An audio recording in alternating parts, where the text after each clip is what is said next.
Hey friends, Kambria Evans here today to talk about how EMDR works for disordered eating. Now, I'm going to pause right here and say I don't love this term. I have a lot of feelings about the phrase disordered eating because really when someone comes into my office and wants to work on their relationship with food, that is what we focus on, is the relationship. I think any therapist listening to this today is going to hopefully have a new way to understand how to work with anybody when it comes to any content area they're bringing in, whether it's food, shopping, work. We all have a relationship with something that allows us to feel a certain way or is helping us work through something, okay? So it's not the food that's the problem. I don't think there is a disorder. I think it's more that people, when it comes to food, have been given so many different curriculums around what it's supposed to look like, what it's not supposed to look like, and they've been given a lot of feedback and responses about how that food impacts their body image, size, their gender identity, their sense of self. And a lot of people have become trapped in needing or wanting certain responses about the way that they physically appear, given the relationship with food. So if you are somebody who struggles with your relationship with food, if you're someone that's been told you have disordered eating or an eating disorder, I want you to listen today to how I understand our relationship with food, because I want you to take the questions I ask myself when I'm with my own EMDR therapy clients, my brain spotting clients here in California. I get real curious with them about what curriculum was given to them around food and their body. Okay? Beautiful. So the first thing I'll say is that when someone comes in and tells me I want to work on disordered eating or I have an eating disorder, the first thing I get really curious about is, tell me about your relationship with food. That's number one. Tell me about your relationship with your body. That's number two. And then I'm going to get real curious and spend a lot of time unpacking their relationship with their early attachment figures, right? For some people, this is their parents, whoever raised you, right? Your grandparents. Because oftentimes we learn how to have a relationship with something, whether it's food, your body, yourself. We learn what that looks like in the relationship dynamics we have with our early attachment figures. And so a lot of the clients I support who identify as having an eating disorder or disordered eating typically have some significant attachment trauma. Now, what's attachment trauma? We talked about this last episode. We talked about how the people that raised us, the people that we grew up around, might not have been super physically abusive or scary, right? They might have been absent. There might have just been little things like comments people made, but all of those little moments, right? If you don't have a huge big T trauma or some extreme abuse story, you still can be impacted by the relationship you have with your early attachment figures, which makes so much sense because their job is to reflect back to you who you are. Their job is literally to give you every positive belief of self that us EMDR therapists use when we set up a trauma target, right? So every trauma target that we have has a negative belief. We want to desensitize that in the body, the emotions of it, the disturbance. And then we want to install a positive belief of self. So really, we're trying to figure out an inventory of like what negative beliefs are really strong, what positive beliefs are really strong, what positive beliefs do we have to grow, and what negative beliefs do we have to desensitize. This is literally what EMDR therapists do all day, every day, okay? So when someone comes in and has attachment trauma but doesn't know what that is or that they've had it, the clues we look for are things like relationships with, we talked about addiction, right? addiction, relationship with anger, relationship with depression, relationship with anxiety, relationship with feelings, relationship with work, relationship with food, relationship with another person, right? These are all informed by early attachment figure relationships. So it's interesting when you think about it through that framework, isn't it? Because it doesn't really make it about the food anymore. And the food has become almost like a bundle of associations in our memory networks that link to other things. They link to memory networks about who we are, about what we can and can't look like. It also links to like things we want to feel about ourselves or not feel about ourselves. And it can be a strategy or avenue of recreating a relational trauma or an attachment trauma dynamic with someone. Let me give you some examples. So I think what's kind of top of mind and most easily understandable by mainstream society is this idea that manipulating what we eat, which we all do, choosing what we eat, is going to determine how our physical bodies look and feel. And I think what's interesting is that growing up as a girl and then as a woman, being given a lot of curriculum from just society about what my body is supposed to look like, and then being given corresponding information about what will give me a positive response versus a negative response from somebody when it comes to the size of my body. And then on top of that, there's, modeling from our family of origin. Like, how did they eat? When did they eat? Did they eat a lot? Did they restrict, right? A lot of kids look to their parents, especially ones from the same gender identity, right? Like daughters look at their moms to see, like, is my mom dieting again because she doesn't like her body? And what's really interesting is that there have been 2 times in the 43 years I've been alive where I have had such devastating grief that I lost probably 20 or 30 pounds in a couple of months because I was so struck by grief from this death in my life that I couldn't eat. Like my body couldn't physically take food in. I was just so grief-stricken. And what's messed up about this isn't the grief I had to process. What's messed up about this is that during those 2 times in my life, those were the 2 times in my life I got the most positive feedback about how great my body looked, right? You look amazing. Oh my gosh, you're so skinny. So here I am in this throes of depression, and people are telling me how great I look because of the size of my body. This happens to a lot of people who are going through really extreme grief. So we can see that there is this positive feedback about size, and we're all brainwashed by it. And today's episode isn't going to be about that. I think there's enough on social media and in the mainstream in terms of education that we can all kind of understand what that means and what I'm talking about here. And we can see the significance and the power of it. We can see how people are saying these things without even realizing what they're actually saying. It's really messed up, right? Okay. So it's interesting.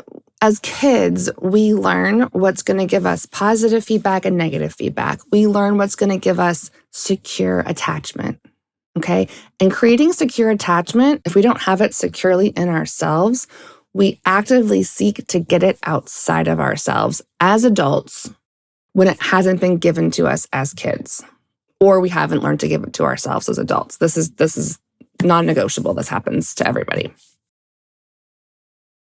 And so what's interesting is that we have this relationship with food.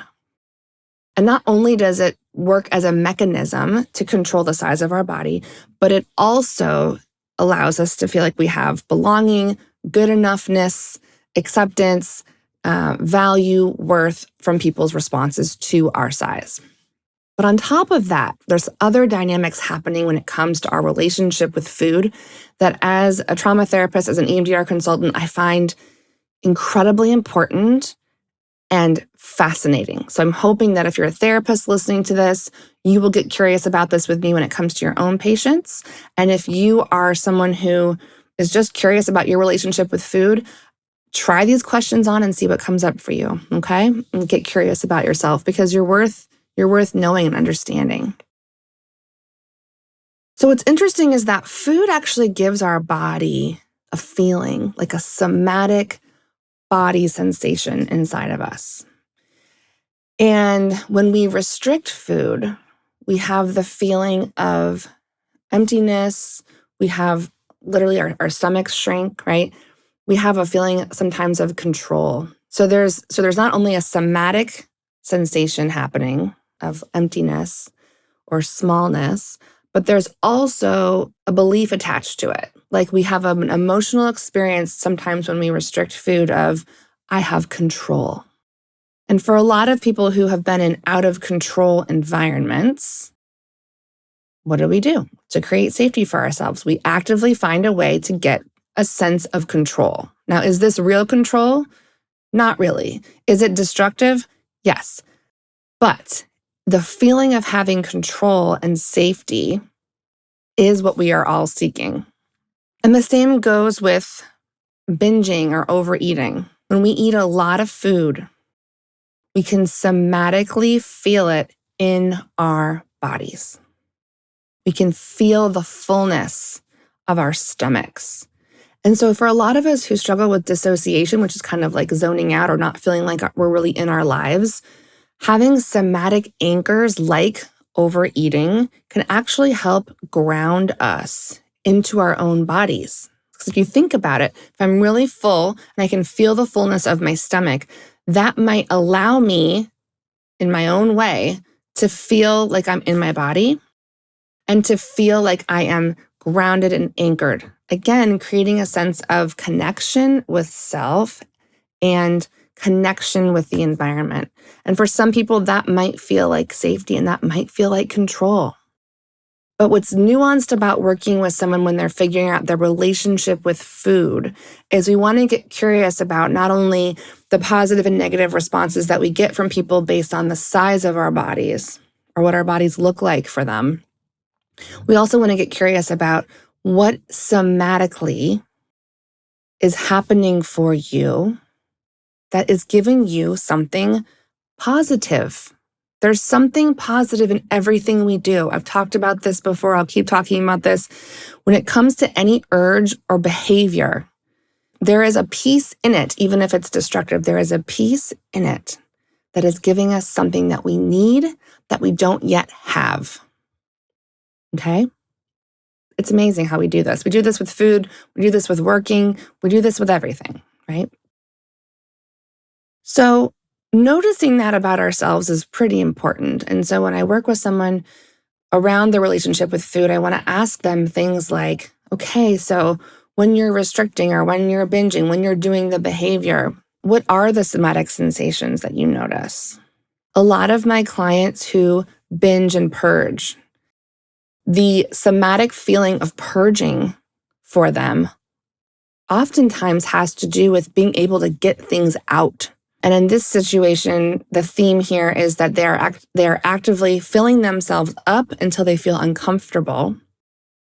And then they are actively purging it out. And what this is what some would call a recreation of a trauma experience, right? Which is being flooded or overwhelmed or full of something that's uncomfortable and having the strategy or the control to get it out, let it out. And that release for a lot of people can feel very empowering. Okay? So again, we're using food, we're using our body to create an emotional experience, to create a somatic experience that has something positive in it. And it's really important for the client and the therapist to understand what's the positive part or parts that are being created here. And we can see that when anyone recreates anything traumatic, we can do this inwardly with food where we're filling ourselves up, purging out, right? That might be a recreation of a family dynamic where people were overwhelmed and flooded by other people, and they never got to let it out. So they're actually creating a reparative experience now through the food, which is actually really smart, but not safe and healthy for their bodies, right? I think that we can see the same recreation of trauma externally in relationships, right? You might have that one friend who's always in a relationship with that person who's not kind to them, who doesn't give them the time of day, who lies to them, who cheats on them. Why do they keep ending up with guys like that? Well, they are unconsciously, energetically recreating an attachment figure dynamic with mom or dad or elements of both, but they're actively recreating something so they can figure it out differently now. We literally recreate the same thing so that we can have a different ending. This isn't bad, and I'm not judging this. I actually have a lot of respect for how the brain and body want to soothe itself, want to create a different outcome and a solution, what we call a reparative experience. I think this is magnificent that our bodies are literally designed to do this without us even consciously choosing this. And what's empowering about noticing that, whether it's with an external relationship with someone else or with something that's just with us, like food or our relationship with work, our relationship with, I've had clients come in that identify as having flying phobias, and they've had no trauma on a plane, but the plane recreates a trauma dynamic from their family of origin that they didn't even know existed, right? The feeling of being trapped, out of control, helpless, right? I'm going to die, I'm not safe. So our brains are always trying to identify things now that feel familiar from then. And our brains are like, hey, let me help you out. Let me give you a different ending so that you can feel soothed. And our brains need a little help sometimes, don't they? They really do. They really do. So we're here today to help your brain and respect your brain at the same time. So we're noticing how when it comes to food, there's so much complexity attached to this, right? We're talking about how it's not just attached to how our bodies look or don't look, but it's attached to a somatic sensation that might be positive and resourceful, but it also might be a recreation of trauma, right? We're getting filled up and need to let things out, right? With purging. And we're noticing how we do the same exact thing with other objects or content areas all the time. And food is no different. And what's interesting about food is that food opportunities happen multiple times a day. And I'm sure you've heard this saying before, and I'll say it again. But the neurons that fire together wire together. And what that means is every single time food is associated with restriction, some kind of belief, whether it's negative or positive, and it's attached to memory bundles from the past, and then we typically want to eat 3 times a day. So if 3 times a day, you are strengthening a neural network, you are strengthening an association around what food is or isn't, how it's going to feel in your body, what it's going to mean to unconscious parts of you. Those neural networks are strong. They are strengthened because we have food opportunities, classically 3 times a day, breakfast, lunch, and dinner, but then we're also invited to snack. Okay? So these grooves in our brain, these neural pathways are strong, they're powerful, and they're reinforced every day, all day. Probably in a way that maybe other memory networks and associations aren't strengthened. So what's interesting is that we have these strengthened neural pathways that are reinforced all day, every day. And then we have these events, right? There's nothing like sitting down at a holiday meal, potentially with all of our attachment figures who gave us our initial relationship with ourselves and another person. They laid the design for that, dynamic for that, the positive and negative beliefs for that, and our family of origin. And maybe we're thrown in some partners and some kids of our own, but all of that is going to light up so many memory networks in our bodies. Maybe the most lit up we've been all year, because there's so many memory linkages when we are with someone that we've known for months, years, decades. Okay. And so it's really a big event, potentially a very triggering event, to be not only with these people, or maybe you're not with these people. Maybe you think you should be, but you're not. And that's also activating all those memory networks. But you're also being invited to have a food experience. And so all those day-to-day choices around food and what it means and what it doesn't mean and what it's supposed to feel like and what it's giving you therapeutically and what it's recreating, all of that is also coming to your holiday meal. And on top of that, you have an audience. You have an audience that's known you for a long time, maybe not seeing you clearly the way that you see and understand yourself, but they're holding up mirrors. So everyone around that table is holding up a mirror, inviting you for you to see yourself the way they see you. And maybe they haven't been around you really for a long time. And so the mirror they're holding up, maybe that's your 15-year-old self, the one who really struggled with your relationship with food.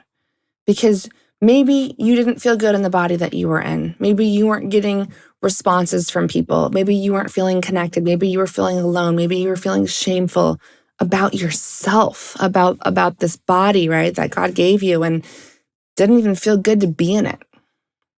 And then here we are at the holiday meal with that person across the table. They're not just looking at you adult to adult. They're holding up that mirror of the way they know you, which might be a younger part. It likely is. There's a lot going on at holiday meals.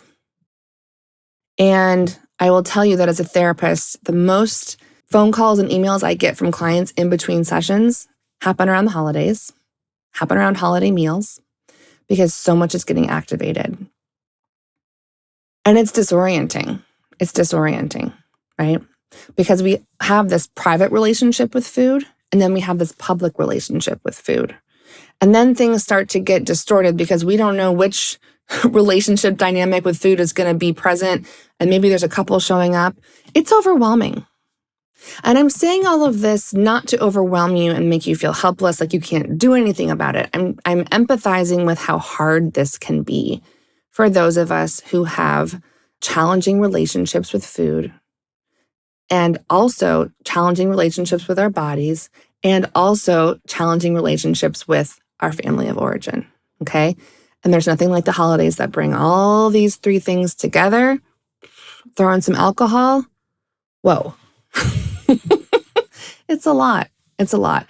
So I'm sharing all of this with you, and I'm giving you this framework so that you can do a couple of things. One, give yourself some grace.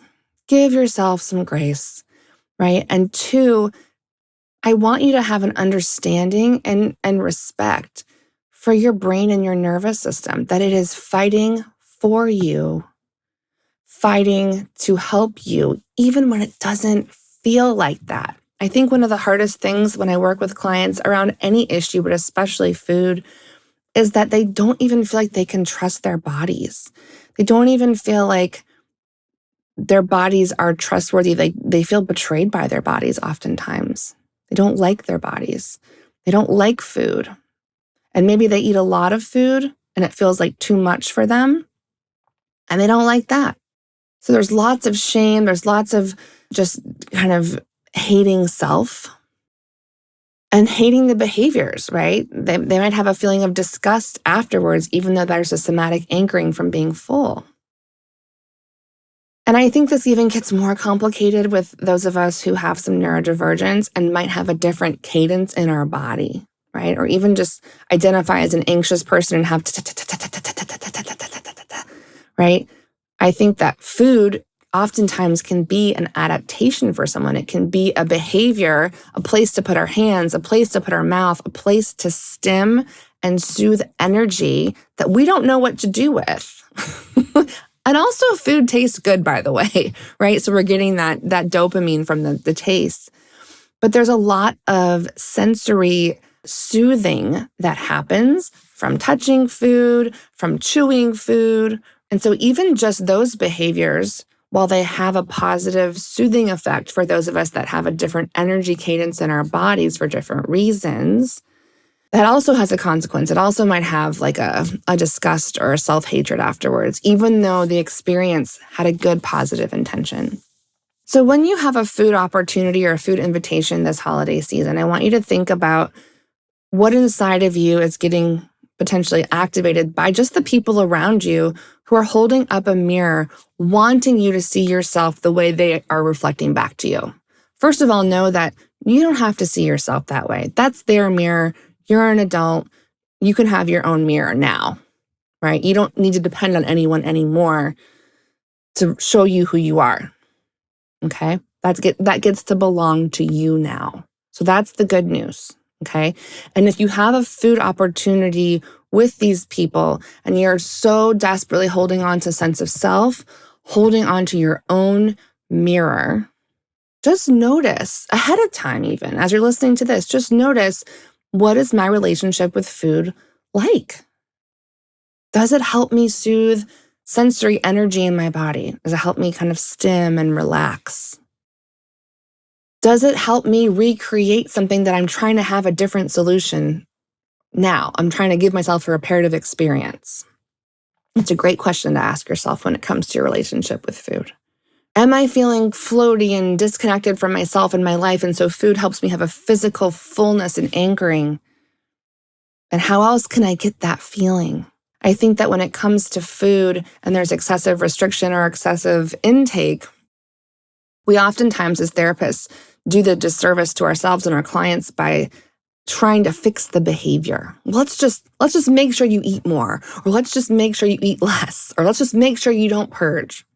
And those things are important, but there's so much more under the surface that needs attention and soothing that is never going to give someone peace until those things are responded to appropriately.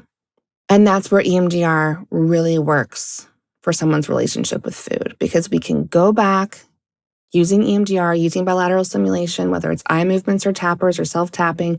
We can go back, time travel back into our memory networks with a safe therapeutic relationship holding you as a container.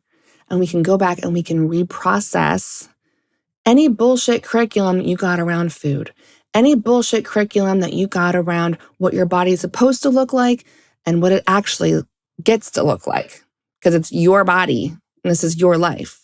We get to be curious about the positive and negative responses. We get to be curious about what was modeled to you in your family of origin, with people dieting or not liking their bodies or making comments about your body or comparing you to a sibling, right? We get to be curious about all of those things now as adults, and we get to rewire your brain with the curriculum you choose. This is the coolest part of my job. When I get to ask my clients, okay, we have done an inventory. We understand the old curriculum. We understand it's bullshit. What do you want to believe instead? Best question as an EMDR therapist. What's the curriculum you want now? And then we go through cognitions, body sensations where things are stored. We go through emotions. We figure out all of these things, reprocess them. This is not talk therapy, and it's not just cognitive, right? We reprocess them, we desensitize them, we expand the positive so that there is neutrality. There is neutrality. Could you imagine if you're somebody who struggles in your relationship with food, if you actually had neutrality when it comes to sitting down to eat something? Maybe you'll be excited, oh, this steak looks great, smells great. But there's not this like flood of what's supposed to happen and what it's supposed to mean and what it's... The food stops being a projection screen from everything before that has not been resolved. Because here's the problem. If you don't resolve what's underneath food or body image, if you don't resolve what's under that, because that's the precious core part of all of this, guess what your nervous system and body are going to do? They're going to replace it with something else.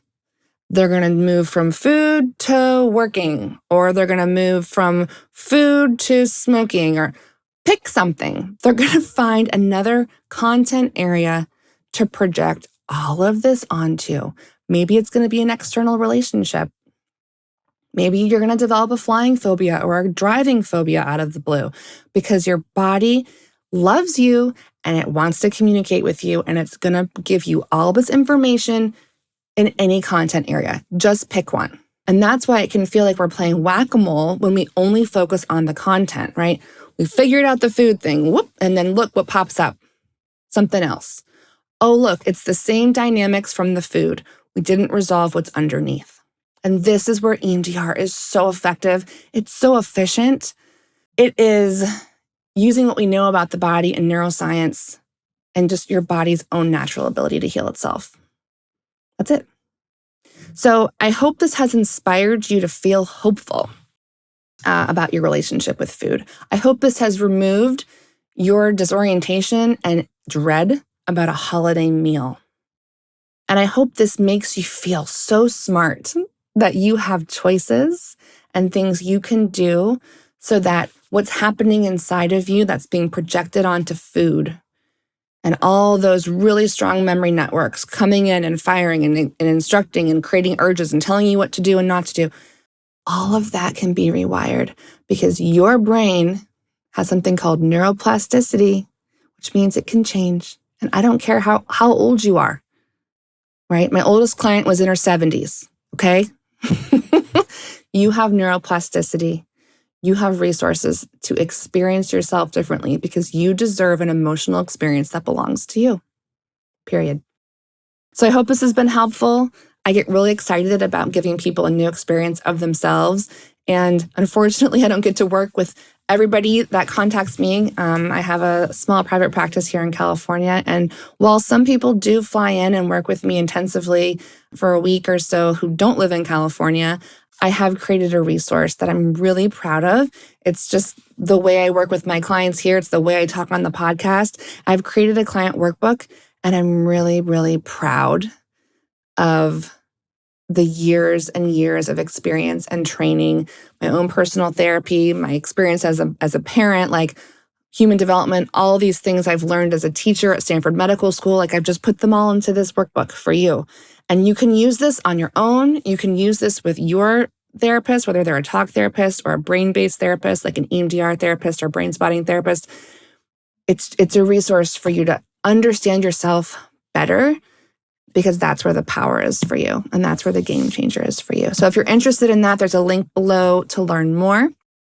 And in the meantime, I will look forward to seeing y'all next week. I hope you're having a wonderful holiday season. I hope you're feeling loved and appreciated. And I will look forward to being together next week. In the meantime, be well.